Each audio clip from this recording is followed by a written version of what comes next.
In this video, I talk about what a color checker is and how you can use it in DaVinci Resolve. I explain you how you can get the most perfect colors for your videos with your Lumix S5 or S5 II or S5 IIX. I will explain you different techniques on how you can get perfect colors for your footage, and at the end of the video I will tell you which technique is best for which situation. When you watched videos about camera comparisons, you probably heard a lot of people talking about this camera is better because it has more natural colors, or this camera shows better skin tones. And you might think, does this even matter? Because everything is digital, and in the end you can adjust the colors as you want. To one point this is true, however it's more about efficiency, and having perfect skin tones out of the box from a camera can save you a lot of work. It's very tedious if you have to adjust the skin tones for every shot, even if you have like different white balances, and this can then add up in effort. So having the Lumix S5 II or S5 IIX with very good skin tones can save you a lot of work, because you don't need to edit the video at all. You can just use it out of the box, apply some curves on it, a little bit white balance correction, and then you're done. There are also cases where you don't get perfect skin tones out of the box from your camera. You most likely put an ND filter on your camera, and these filters have different tints. My filter, for example, has a slight green tint. In order to compensate it, I have to go more into the pinkish area. There are cases where you might want to get more perfect colors. So for example, in an interview setup like this one here, where I have a softbox and edge lights, I want to have the best colors possible, but I want to put in as low effort as possible. So first, to get the basic white balance correct, you need a gray card. So you can get gray cards for 10 euros. However, I recommend you to get a bigger one that you can use for your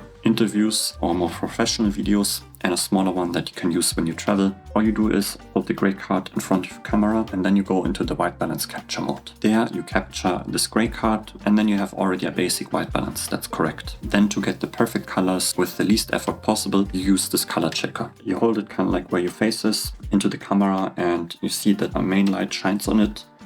You can also rotate it a bit slowly to see that there are no reflections. And then from this you can take a still frame to get the right colors. So you can go in DaVinci Resolve to the color tab, and there you can go then to the color checker tool. There you choose then the model of your color checker. So here I got the Calibrite color checker passport. Then I choose this, and then I get a mask. I map then this mask on my still frame with the color checker, and then I apply it. You will see after this that the colors adjust and it looks very pleasant. So this is how you get then to a very basic neutral state. This is what you usually do during color grading. You first go to a neutral state, after that you apply your color changes. The adjustments with the color checker created an image that has low saturation, so therefore I increased the saturation again to make the image more vibrant. So right now it's pretty sunny, and I'm using the internal sun setting of the camera. When using a gray card, this is how it looks. And lastly, we have the color checker that I put at my face into the sunlight. This is then how it looks with the colors corrected by the color checker. I am using the skin tone indicator to determine the quality of the colors. Please ignore the differences in exposure. This might be due to the clouds. As you can see here, there's not much difference between the different white balance settings. So now it's cloudy, and I'm using the cloud setting of the camera itself. Now I use the white balance card to adjust the colors of the camera, and this is how it looks. And lastly, this is how it looks with the colors corrected by the color checker. When using the cloud white balance of the camera, there's also not much difference to the gray card or to the color checker. Here we are in a garage. We have some neon tube lights, and I'm using here the light setting of the camera. Now let's see how it looks like if I use the gray card. So this is now how it looks like with the gray card. Without the gray card we have some sort of tint. Lastly, let's use the color checker to see if we even further can optimize it. Here with this artificial light we already see a bigger difference. The color is rotating clockwise from the light bulb color setting to the gray card and to the color checker. The color checker here shows the most accurate skin tones. However, the background looks best with the gray card white balance. So here I'm in my car with the interior light of the car on, and I'm using the light bulb setting of the camera to adjust the white balance. Now let's see how the colors look like if I use a gray card.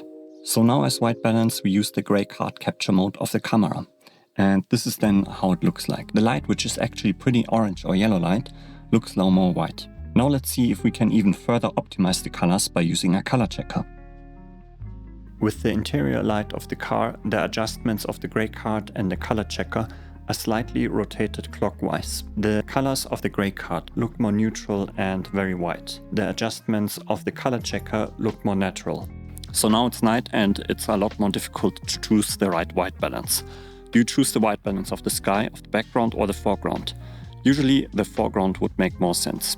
Here in this case I chose the white balance of the clouds because it kind of like represents the area as it is right now with the natural colors. When I choose the light bulb setting of the camera as white balance, I look a lot more neutral, but the background is a lot more blue. Now I adjusted the white balance with the gray card and I look a lot more white. Actually the light here is a little bit pinkish orange. The sky behind me is like pretty blue, more than it is actually. So now let's have a look how the scene looks like if I use the color checker.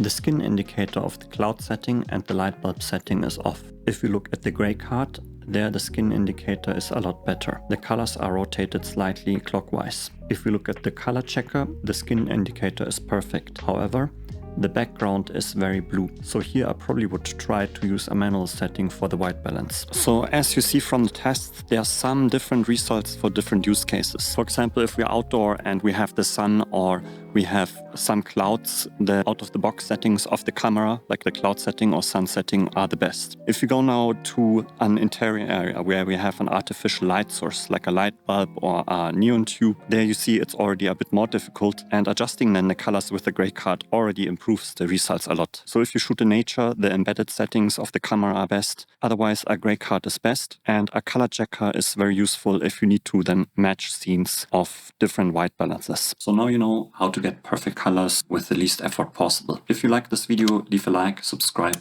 and see you in the next awesome video.